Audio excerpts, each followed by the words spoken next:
नमो बुद्धाय। एक बार गौतम बुद्ध अपने शिष्यों के साथ बैठकर उन्हें कुछ समझा रहे थे। इतने में वहां पर राजा अजातशत्रु आ पहुंचते हैं और गौतम बुद्ध से पूछते हैं कि जब से मैं आपका अनुयायी बना हूँ तब से सभी लोग मेरे सीधेपन का गलत फायदा उठा रहे हैं। आपका अनुयायी बनने से पूर्व सभी लोग मुझसे बहुत डरते थे क्योंकि मैं पहले बहुत क्रूर था और किसी को भी मृत्यु दंड देने में एक क्षण भी नहीं लगाता था। परंतु अब आपका अनुयायी बनने के बाद मेरा मन इन कामों को करने के लिए तैयार नहीं होता और मैं सभी लोगों को प्रेम देना चाहता हूँ, लेकिन कुछ लोग इस चीज़ का गलत फायदा उठा रहे हैं और इससे मेरे प्रजा को खतरा है और मेरे शासन में दिक्कत आ रही है। अब आप ही बताइए कि मैं क्या करूँ। बुद्ध कहते हैं कि तुम्हें उसका उत्तर मैं एक कहानी के द्वारा देता हूँ।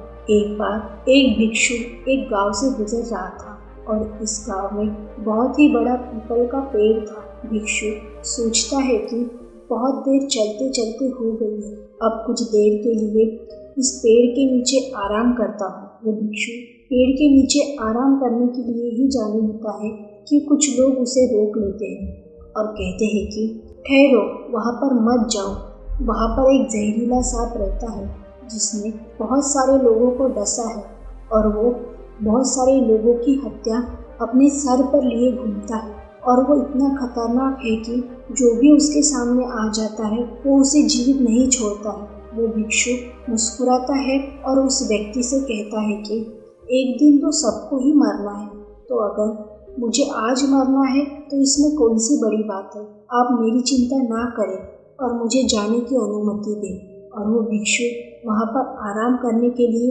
उस पेड़ के नीचे चला जाता है और वहाँ पर अपना आसन बिछाकर बैठ जाता है। कुछ ही क्षण में वो जहरीला सर्प उस भिक्षु के सामने आ जाता है और उससे कहता है कि हे व्यक्ति, क्या तुम्हें मुझसे डर नहीं लगता है और क्या तुम्हें पता नहीं है कि यह मेरा इलाका है और यहाँ पर आने की किसी की हिम्मत नहीं होती है। फिर वो भिक्षु उस सर्प से बड़े प्रेम पूर्वक कहता है कि हे भाई, इसमें डरने वाली कौन सी बात है।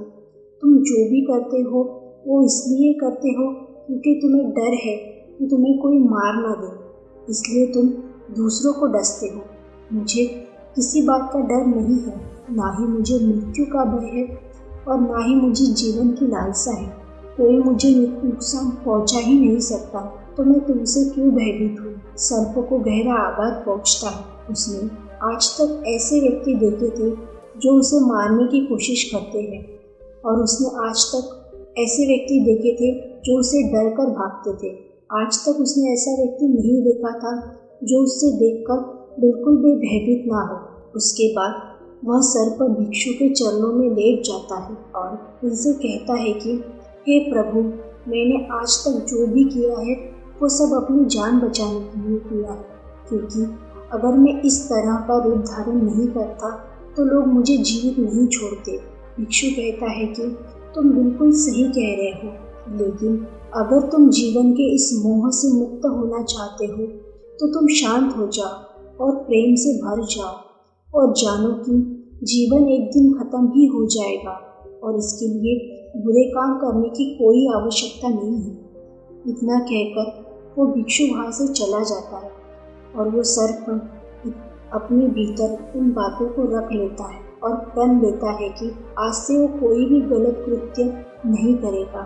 इसके बाद सर्प अपने सभी गलत कृत्यों को छोड़ देता है और इसका उल्टा परिणाम उसके ऊपर होता है। जो लोग उसे देखकर डरकर भाग जाते थे अब उसके सीधेपन का गलत फायदा उठा रहे हैं। सभी लोग अब उसे छेड़ते हैं, उसे चोट पहुंचाते हैं। उसकी वजह से वह सर्प बहुत दुखी रहने लगा था और बहुत कुछ दिन बाद वही भिक्षु दोबारा उस वृक्ष के नीचे आकर बैठता है और उस सर्प को देखता है तो बड़ा आश्चर्यचकित होता है कि पहले इस सर्प की क्या स्थिति थी और अब इसकी क्या स्थिति हो गई। सर्प उस भिक्षु से कहता है कि हे प्रभु, जब से आपने मुझे शांत होने को कहा है तब से मैं प्रेम को अपना चुका हूँ और लोगों के साथ गलत व्यवहार करना मैंने बंद कर दिया है, पर जिससे मेरा जीवन अब बहुत ही ज़्यादा कठिन हो गया है।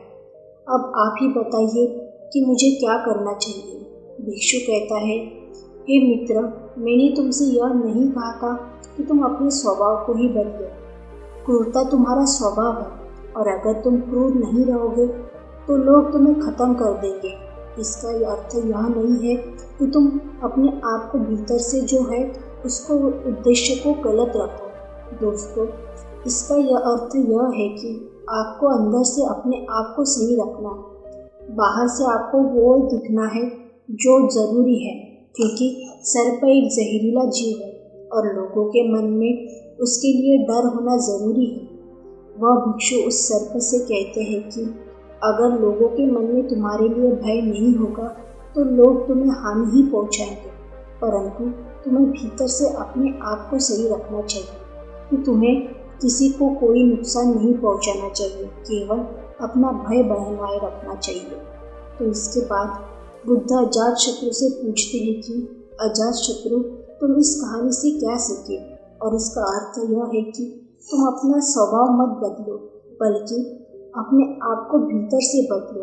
अगर तुम अपने आप को प्रेम पूर्वक पाओगे और अपने उद्देश्य को अच्छा पाओगे तो तुम्हें इससे खुशी मिलेगी।